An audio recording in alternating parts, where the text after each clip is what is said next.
Hello students, subject nursing research की unit methods and tools of data collection, इसके बारे में हम स्टडी कर रहे थे। जिसमें हम टूल्स ऑफ डाटा कलेक्शन के बारे में हम आपको बता रहे थे कि टूल्स 11 टाइप्स के होते हैं और इसमें हमने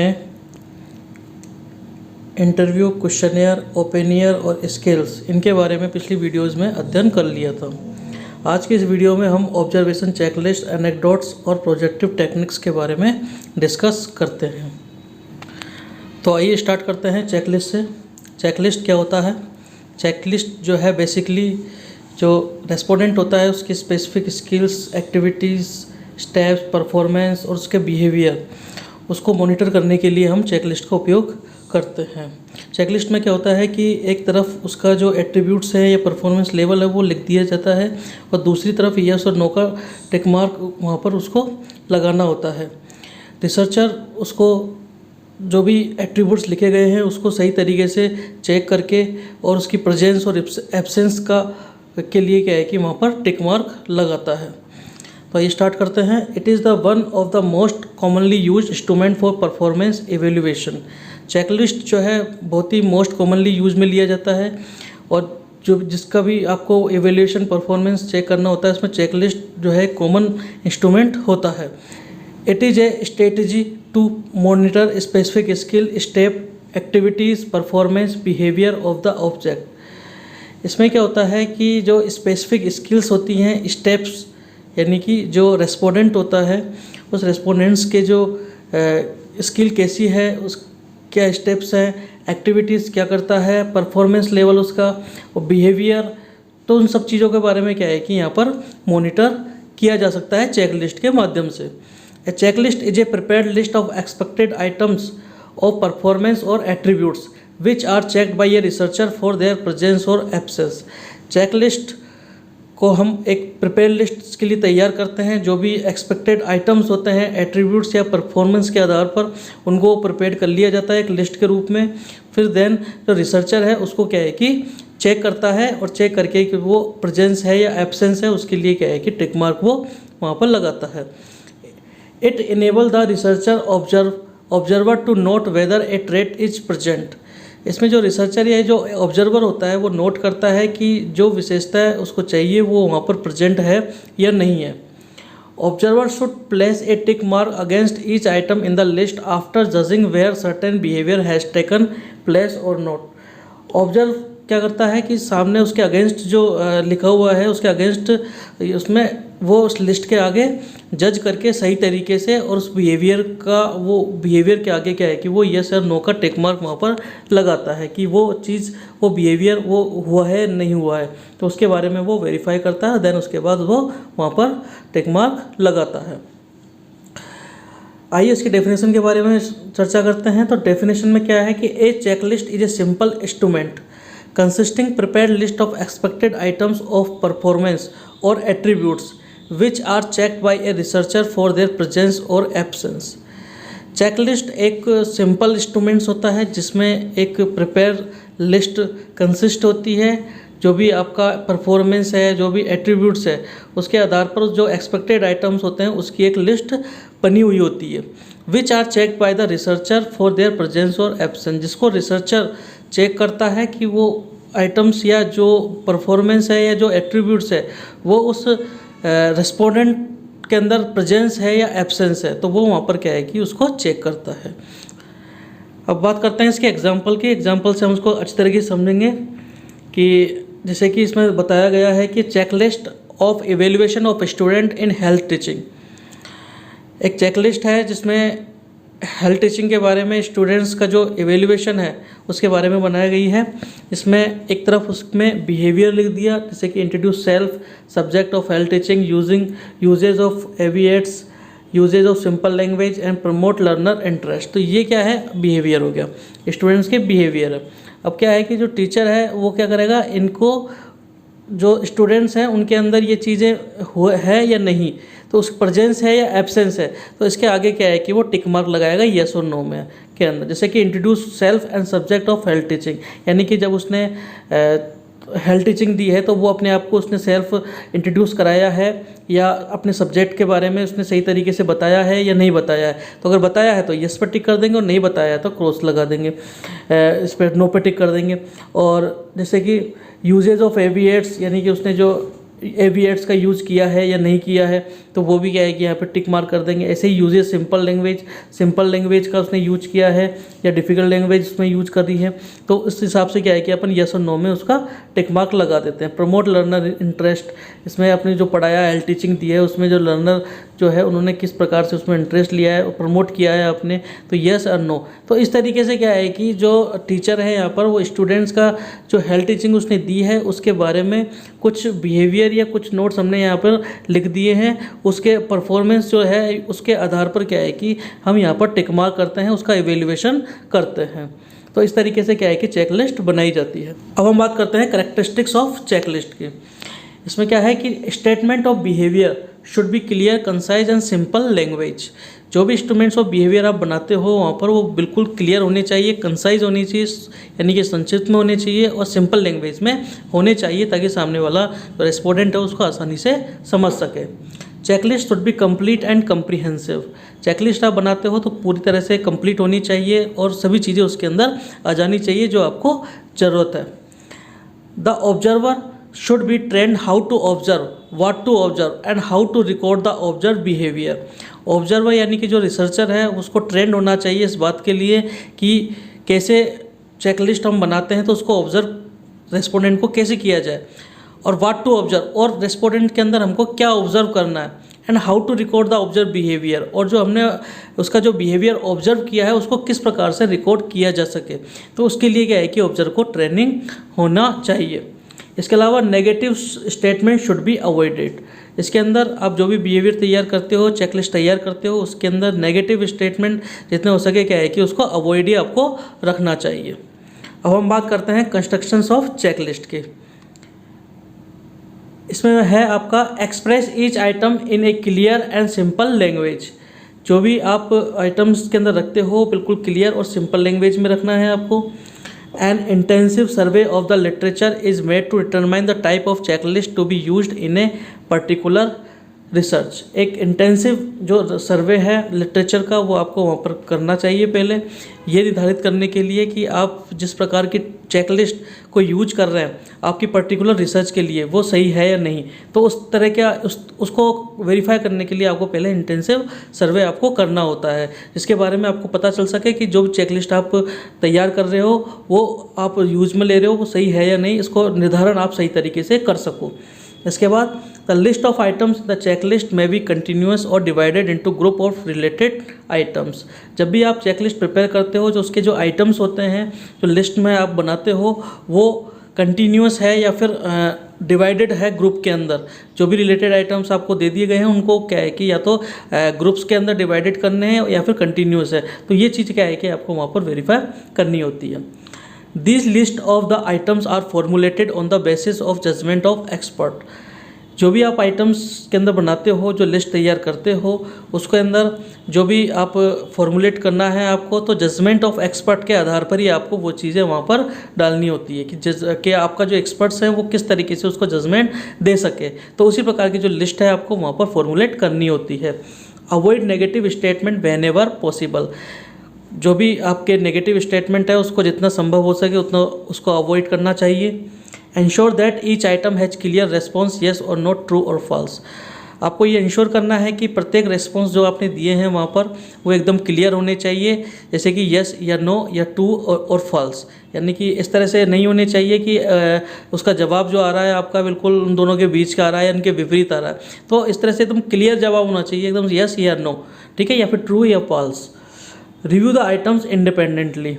जो भी आइटम्स आप वहाँ पर तैयार कर रहे हो उसको रिव्यू भी आपको इंडिपेंडेंट तरीके से आपको वहाँ पर करना चाहिए ताकि कोई भी गलती या गुंजाइश हो तो उसको हम ठीक किया जा सके। Deciding on procedure of recording of observation like short hand video और ऑडियो रिकॉर्डिंग।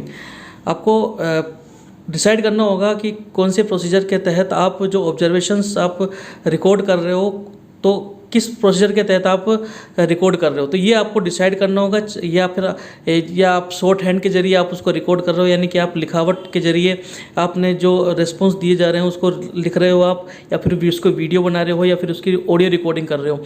इस तरीके से क्या है कि आपको डिसाइड करना होगा कि आप उसको जो बिहेवियर है, जो उसका रिस्पॉन्स आ रहा है, उसको किस तरीके से हम रिकॉर्ड कर सकें। अब हम बात करते हैं इसके एडवांटेज की।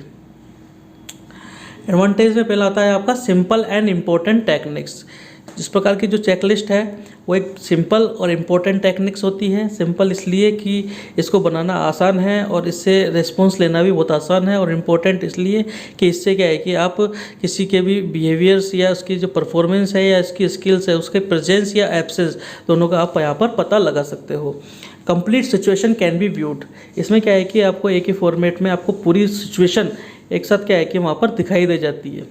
Include sequence of events. इसमें क्या है कि आपको जो भी इवेंट्स घटित होता है उसके सीक्वेंस के बारे में आपको पता चलता है, और सही तरीके से इसके अंदर सीक्वेंस में रहती है हर चीज़ें। Provide variety of information. विभिन्न प्रकार की जो इन्फॉर्मेशन हैं उसमें वैरायटीज़ जो हैं वो भी आपको यहाँ पर देखने को मिल जाती है। Decrease the chance of error in observations. इसके अंदर जो ऑब्जर्वेशन आप करते हो तो इसमें बहुत ही कम चांस होते हैं एरर होने के, तो इसको क्या है कि ये डिक्रीज करता है। अब हम बात करते हैं इसके डिसएडवांटेज की।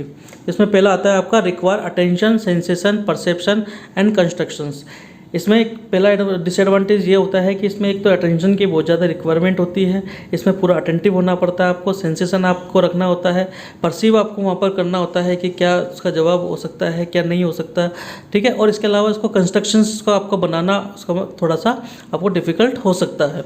तो ये इसमें क्या है कि ये डिसएडवांटेज यहाँ पर देखने को मिलता है। इसके अलावा ओनली प्रेजेंस और absence of performance can be assessed. इसमें केवल आपको प्रेजेंस और एब्सेंस जो परफॉर्मेंस है जो रेस्पोंडेंट की, वही केवल आपको असेस करने को यहाँ पर मिलती है, यानी कि संपूर्ण तरीके से आपको वहाँ पर असेस करने को नहीं मिलता है। केवल उस जो आपका बिहेवियर है उसका बिहेवियर के आधार पर केवल आपको प्रेजेंस और एब्सेंस के बारे में यहाँ पर पता चल पाता है। Does not indicate quality of performance, so usefulness of checklist is limited. इसमें जो आपकी परफॉर्मेंस की जो क्वालिटी है वो इंडिकेट नहीं करती है, इसलिए इसका जो यूजफुलनेस है चेकलिस्ट और लिमिटेड है, यानी कि ज़्यादा इसका यूजफुल ज़्यादा नहीं है और लिमिटेड है, क्योंकि इसमें जो क्वालिटी है वो क्या है कि आपको यहाँ पर इंडिकेट नहीं होती है, ठीक है। तो ये होता है आपका चेकलिस्ट। तो चेकलिस्ट आपको मैंने बता ही दिया क्या होता है चेकलिस्ट। चेकलिस्ट वो होता है जिसके अंदर क्या है कि एक प्रिपेयर्ड लिस्ट तैयार की जाती है जिसमें रेस्पोंडेंट के जो बिहेवियर है, परफॉर्मेंस है, उसके जो एट्रीब्यूट्स है वो लिख दिए जाते हैं, और फिर जो रिसर्चर होता है वो उसको क्या है कि चेक करता है कि वो प्रेजेंस है या एब्सेंस है। तो इसके आधार पर क्या है कि हम चेकलिस्ट तैयार करते हैं। अब हम बात करते हैं एनेक्डोट्स की। एनेक्डोट्स होते क्या हैं? एनेक्डोट्स बेसिकली एक डाटा कलेक्टिंग का ही होता है, जिसके दौरान अपन कोई भी घटित घटना होती है उसको ऑब्जर्व करते हैं, एक सिंपल पेपर में हम क्या है कि उसको लिख सकते हैं। तो इसमें एनेक्डोट्स का मतलब यही है कि जो भी हैपनिंग आपकी होती है उसको ऑब्जर्व किया जाता है, और उस ऑब्जर्व जो घटना होती है उसको क्या है कि आप अपने जो सिंपल पेपर्स है उसमें क्या है कि आप रिकॉर्ड करके रखते हो। तो आइए स्टार्ट करते हैं। Anecdotes is the basic way of collecting data during observation. Anecdote एक बेसिक वे है डाटा कलेक्ट करने का ऑब्जर्वेशन के दौरान, यानी कि ऑब्जर्वेशन के दौरान जो एक डाटा को कलेक्ट करने का एक बेसिक वे होता है anecdotes. It may be defined as factual record of an observation of single specific significant incident in the behaviour of a subject. इसको डिफाइन करते हैं तो ये एक फैक्चुअल रिकॉर्ड होता है जो क्या है कि ऑब्जर्वेशन के दौरान लिया जाता है। ऑब्जर्वेशन हम जब करते हैं तो हम सिंगल तरीके से या फिर जो स्पेसिफिक सिग्निफिकेंट जो महत्वपूर्ण इंसिडेंट होते हैं वो घटित होते हैं उसके बिहेवियर के, तो उसको क्या है कि हम एक ऑब्जर्वेशन के तहत वो एक फैक्चुअल रिकॉर्ड करके हम रखते हैं। Anecdotes focus on behaviour. It typically selected specific kind of events and behaviour. Anecdotes जो होता है जो है बिहेवियर जो होते हैं उनको ज़्यादा फोकस किया जाता है इसमें जो स्पेसिफिक जो सिलेक्टेड जो स्पेसिफिक काइंड के जो इवेंट्स होते हैं या जो बिहेवियर होते हैं उनको क्या है कि यहाँ पर सेलेक्ट किया जाता है और उसके आधार पर एनेक्डोट्स तैयार किए जाते हैं। Anecdotes observations are classified as wide and unrestricted tools characterized by a blank sheet of paper. These are simply writing the action of subject. Anecdotals observations को जो क्लासिफाइड किया गया है एक तरह से वाइड तरीके से कि अनरिस्ट्रिक्टेड टूल्स होते हैं जिनको क्या है कि रेस्ट्रिक्ट नहीं किया जा सकता।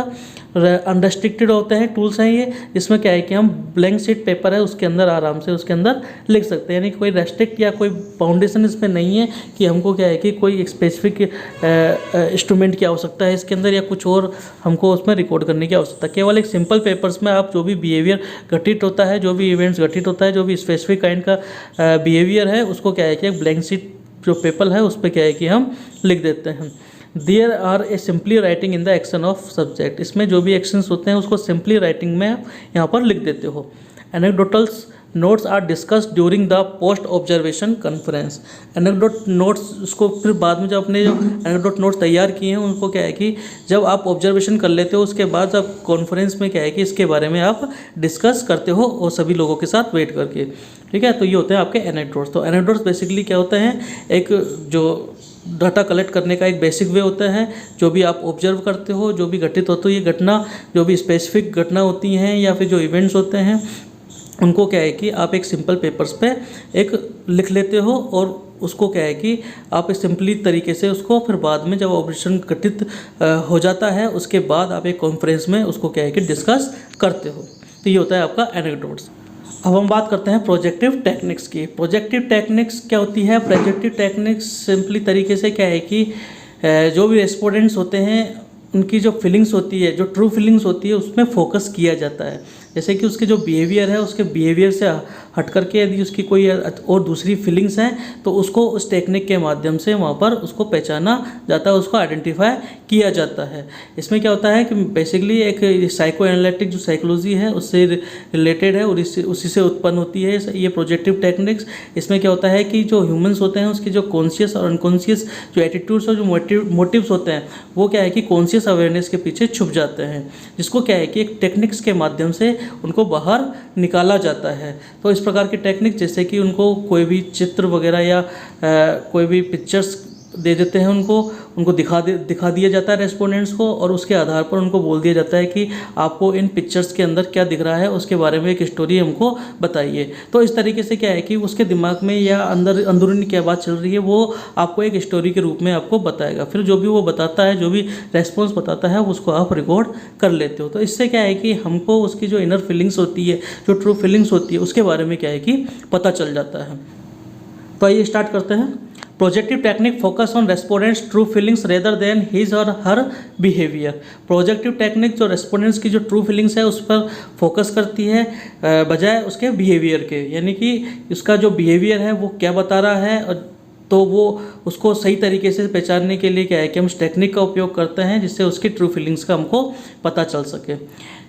These techniques have their origin in psycho analytic psychology. इस प्रकार की जो टेक्निक्स है उसकी जो उत्पत्ति होती है वो साइको एनालिटिक साइकोलॉजी से होती है, which argues that human have conscious and unconscious attitudes and motives that are beyond और hidden from conscious awareness.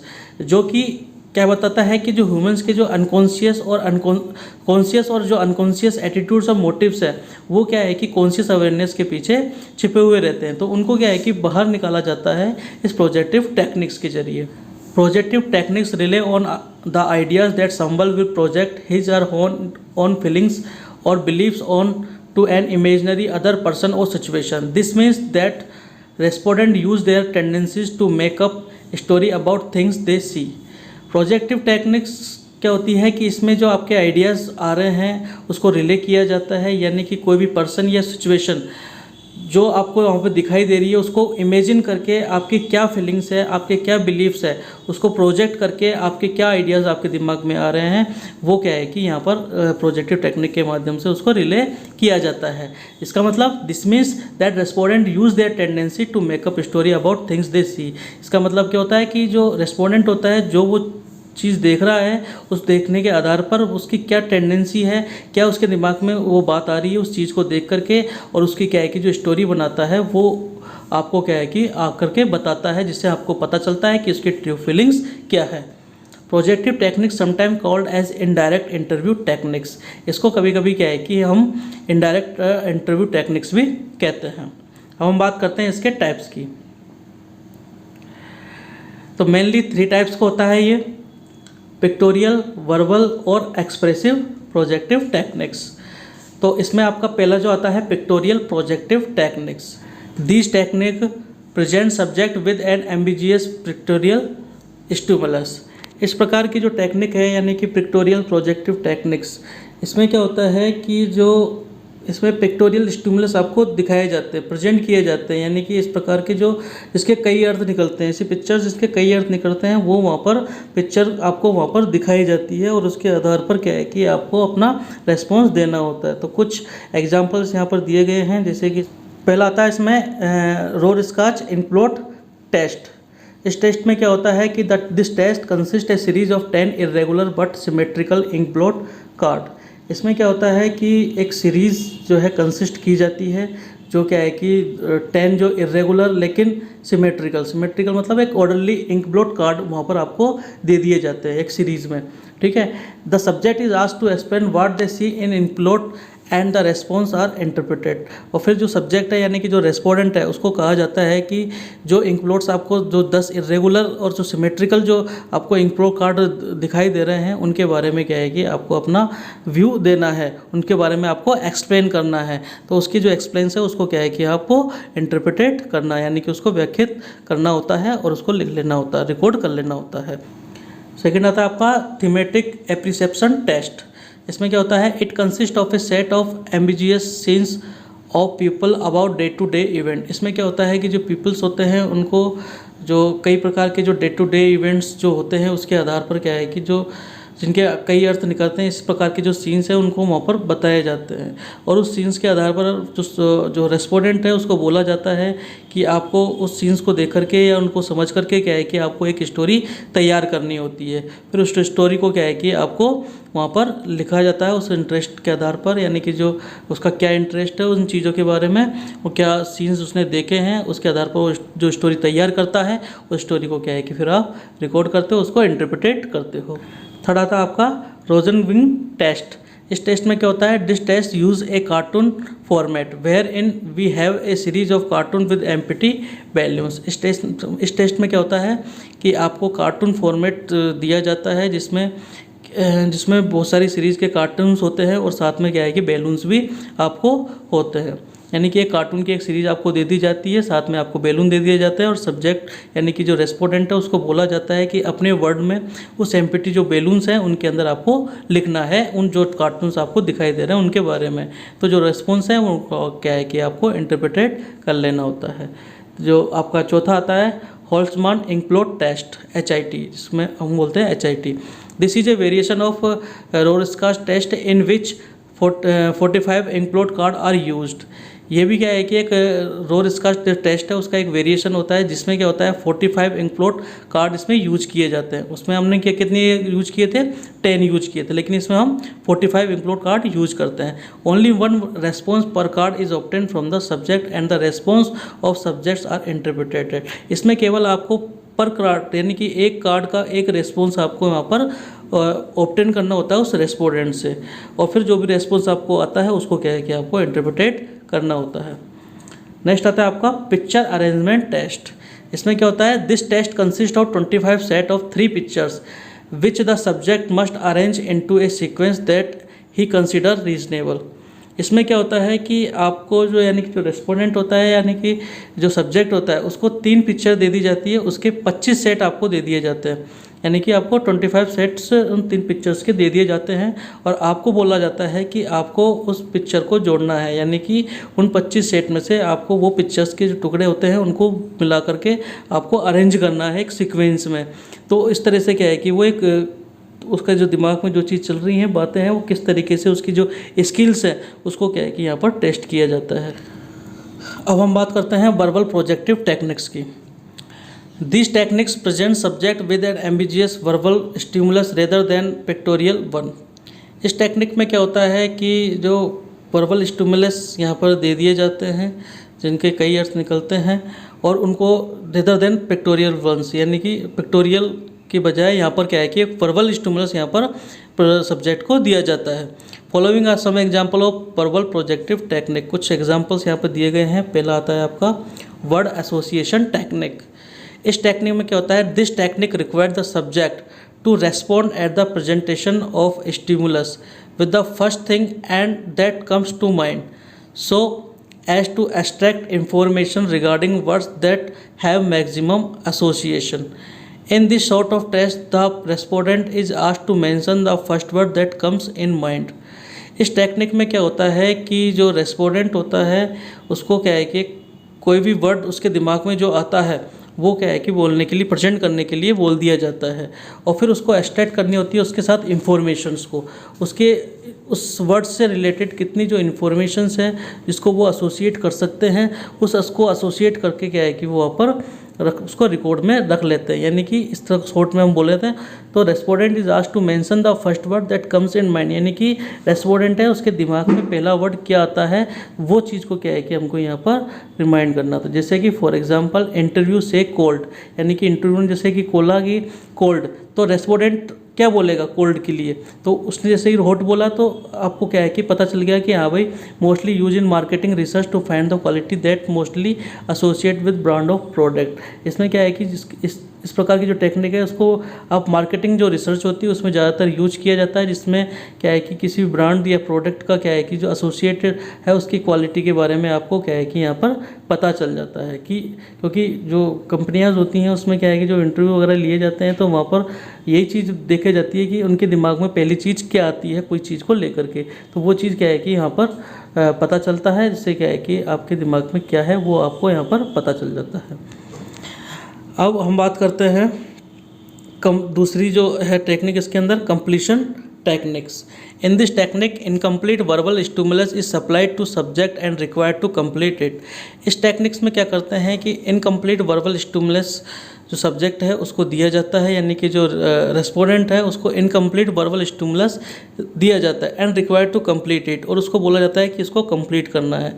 This technique में भी either single sentence completion test और ए स्टोरी कंप्लीशन टेस्ट। इस प्रकार की जो टेक्निक है इसमें सिंगल सेंटेंस कंप्लीशन टेस्ट भी यूज कर सकते हैं और या फिर स्टोरी कंप्लीशन टेस्ट भी यूज कर सकते हैं। यानी कि कुल मिला के बात यह है कि इसमें आपको क्या है कि एक अधूरा सेंटेंस जो है वो आपको दिया जाता है और उसको क्या है कि जो रेस्पोंडेंट है उसको पूरा करना होता है।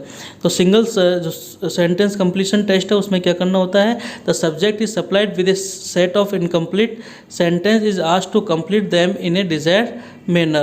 The subject response is considered to be a projection of their conscious and unconscious attitudes, personality characteristics, motivation and beliefs. इसमें क्या होता है कि जो सब्जेक्ट होता है यानी कि जो रेस्पोंडेंट होता है उसको इनकम्प्लीट सेंटेंस दिया जाता है और फिर उसको कंप्लीट करने के लिए बोला जाता है एक डिजाइन मैनर में।